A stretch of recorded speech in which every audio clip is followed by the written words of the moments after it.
Harut اور ماروت کا قصہ۔ حضرت ادریس علیہ السلام کے زمانے میں انسان بہت بدعمل ہو گئے تھے۔ فرشتوں نے بارگاہ الہی میں عرض کیا، مولا، انسان بہت بدکار ہیں اور یہ خلافت کے لائق نہیں ہیں، انہیں معزول کر دیا جائے، یا کم سے کم خلیفہ یہ رہیں اور وزیر ہم، تاکہ ہم ان کے بگڑے کام سنبھال لیں۔ رب تعالیٰ کا ارشاد ہوا کہ اس کو غصہ اور شہوت دیا گیا ہے، جس سے زیادہ گناہ کرتا ہے۔ اگر یہ چیزیں تم کو ملیں تو تم بھی گناہ کرنے لگو گے۔ فرشتے بولیں کہ مولا کریم، ہم تو گناہ کے پاس بھی نہیں جائیں گے، خواہ کتنا ہی غصہ اور شہوت ہو۔ حکم الہی ہوا کہ اچھا، تم اپنی جماعت میں سے اعلیٰ درجہ کے پرہیزگار فرشتے چھانٹ لو، ان کو غصہ اور شہوت دے دیتے ہیں، پھر امتحان ہو جاوے گا۔ چنانچہ ہاروت اور ماروت، جو بڑے ہی عبادت گزار فرشتے تھے، انتخاب میں آ گئے۔ حق تعالیٰ نے ان کو یہ چیزیں یعنی غصہ اور شہوت دے کر شہر بابل میں اتار دیا اور فرمایا کہ تم قاضی بن کر لوگوں کا فیصلہ کیا کرو اور روزانہ اسم اعظم کے ذریعے شام کو آسمان پر آ جایا کرو۔ یہ دونوں 1 مہینہ تک ایسے ہی آتے جاتے رہیں۔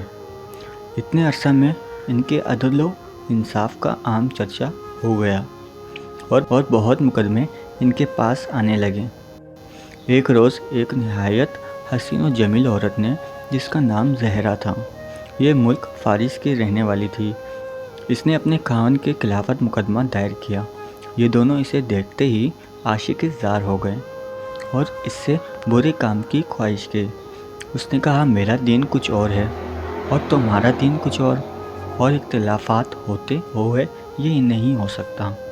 نیز میرا شوہر بہت غیرت مند ہے، اگر اسے خبر لگ گئی تو مجھے قتل کر دے گا، لہٰذا پہلے تو آپ میرے بت کو سجدہ کرو اور پھر میرے شوہر کو قتل کرو، پھر میں تمہاری اور تم میرے۔ انہوں نے انکار کر دیا۔ وہ چلی گئی، مگر ان کے دل میں اس کے عشق کی آگ بھڑک گئی۔ آخر اسے پیغام بھیجا کہ ہم تیرے گھر آنا چاہتے ہیں۔ سر آنکھوں پر یہ دونوں اس کے گھر پہنچ گئے۔ اس نے اپنے آپ کو آراستہ کیا اور ان سے بولی کہ یا تو آپ لوگ مجھے اسم اعظم سکھا دیں، یا بت کو سجدہ کریں، یا شوہر کو قتل کریں، یا شراب پی لیں۔ انہوں نے سوچا کہ اسم اعظم اسرار الہی ہے، اس کو ظاہر کرنا بہت ظلم ہے، بت پرستی کرنا شرک ہے، اور معطل حق العباد لاؤ، شراب پی لے۔ چنانچہ شراب پی لی۔ جب شراب پی کر مست ہو گئے، زہرا نے ان سے بت کو سجدہ بھی کروا لیا، اپنے شوہر کو قتل بھی اور اسم اعظم بھی پوچھ لیا۔ زہرا تو اسم اعظم پڑھ کر صورت بدل کر آسمان پر پہنچ گئی۔ حق تعالیٰ نے اس کی روح کو زہرا تارہ سے متصل کیا اور اس کی شکل زہرا ستارے کی طرح ہو گئی۔ جب ان کا نشہ اترا تو یہ اسم اعظم بھول چکے تھے اور اپنے کیے پر نادم و شرمندہ تھے۔